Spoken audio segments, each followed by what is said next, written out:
I had to go to court for making a YouTube video.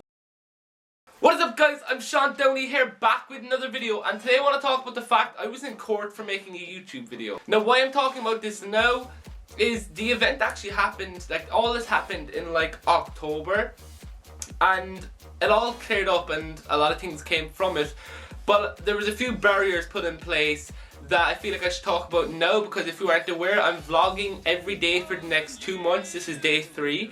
When I say vlogging, I'm making a new video every day, and today's video is like every other normal Sunday video. It's just kind of me talking, you know what I mean?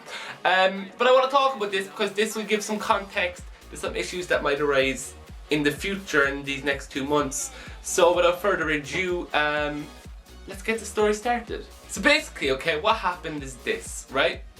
I uploaded a video, I think it was like in October maybe, yeah, I think it was like in October, right? And it was called My Experiences in Foster Care. I'll link the video, you can click on it up here, or you can go to it down below. And I put up that video, and there wasn't really, like, no one really said anything about it. And then the journal.ie, I got in contact with the journal.ie, which is like an online news source. And I was like, hey, I made this video, could you maybe cover it?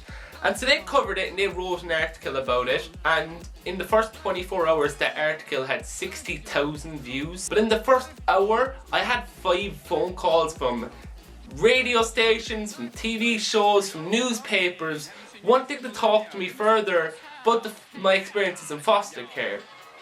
Now I had to get in touch with my social worker about all this. A social worker basically is, like, because I'm in foster care, a social worker will be someone who manages my case, my foster care case.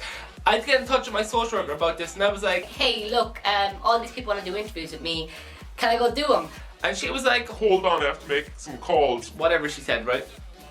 Like 2 or 3 days later, I get a call saying, we want you to remove your video off my social worker, and I'm like, what? And she's like, it's against the law to make videos about being in foster care. So I was like, I'm obviously not removing my video. Like this, people had commented on the video saying it was inspirational. People liked the fact I was talking about foster care. So I was like, bring me to court. Like, I'm not deleting my video. And so she did just that, and I went to court. Now why exactly I went to court was this. There's a Child Care Act in 1991, I think, and Section 31 of the Child Care Act states that children with a care order are protected by this, like, In-Camera Act, I think, or something like that. I can't even remember now. But they're protected by this act, which means that the public, it cannot be, like, let out to the public, and no information can be given to the public that may lead anyone to identify a child in care. So basically what that meant is, by me making my video, I was allowing the public to identify me as a child in care. By the journal writing the article, they were allowing the public to identify me as a child in care. And I didn't think this was going to be an issue because I made the video myself. Like, it wasn't like these newspapers were telling everyone I was in care. I was asking the online news agents to tell everybody that I was in care, you know what I mean? And so yeah, that happens and we go to court. And I'm not going to name any names, but I was given a solicitor, right? And I need to say huge thanks to my solicitor. And I know he watches some of these videos, so if you're watching this, you're a great man. What happened was we went to court, and the first we were in a few days, like it was a few times we went into court. The first time we went into court, I was asked to remove my video, and I told the judge I didn't want to remove my video because I felt like it stood for something. Whereas it stood for children in foster care that wanted to speak out and talk about their experiences. And I was only talking about positive things in this video, okay? Nothing negative. And so after like a long, like, half an hour, like, heated talk, they decided I could keep up my video, which was good, but we had to come back to court at a later time. So then I met my solicitor, and we worked on some, I guess, kind of terms, guidelines to which I would follow that would allow me to make videos about talking about foster care and stuff. Would allow me to do all that without exactly breaking the law, which it was still going to, like, break what was written in the act because I was identifying myself. But so we worked on those guidelines, and throughout that time, I'm sorry I keep scratching my arm, my tattoo is just itching me today. By the way, this is a tattoo. I think you guys think I've drawn it on or something, but this is a new tattoo. but I put cream on it a while ago because that's what you're supposed to do with tattoos, and every time I put the cream on it just kind of itches at the start and then the itching goes away. But yeah, that was that. Sorry for distracting from the stuff. I don't know why it clicked. But yeah, so me and my sister got together, we worked on these guidelines, and during that time my old laptop broke, and so I couldn't make videos. And I put up like a crowdfunding thing, which is basically where people can give you money if they like your idea. And so I had one up, and some people donated. I think I got like €400 at the end of it, right?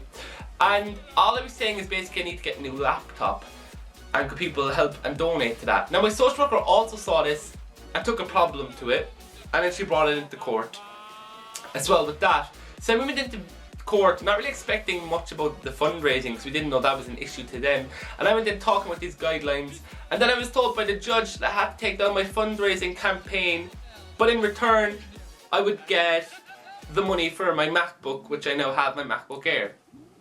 So then that happened, and then it was postponed again about my whole video thing, and at this stage I wasn't really making videos because I was just kind of freaked out by all this going into court stuff about it all, right? So I went to court the third time, and I give the judge my guidelines, and the guidelines are basically, I got an email, hold on. Alright, it's not even important. The guidelines are basically stating that I would make videos as long as I didn't identify my foster family, didn't talk specifically about where I live, as long as they were like reviewed and all this, right, all these guidelines, and the judge passed it. And so now that's why I'm allowed to make videos. But like at the start they weren't going to let me do it. They wanted me to remove that video. I didn't, and now I'm allowed to make videos. So it's a message to you guys. If anyone ever tells you you can't do something, question it, okay? I questioned that law. I was like, why shouldn't I be allowed to identify myself if I want to do it?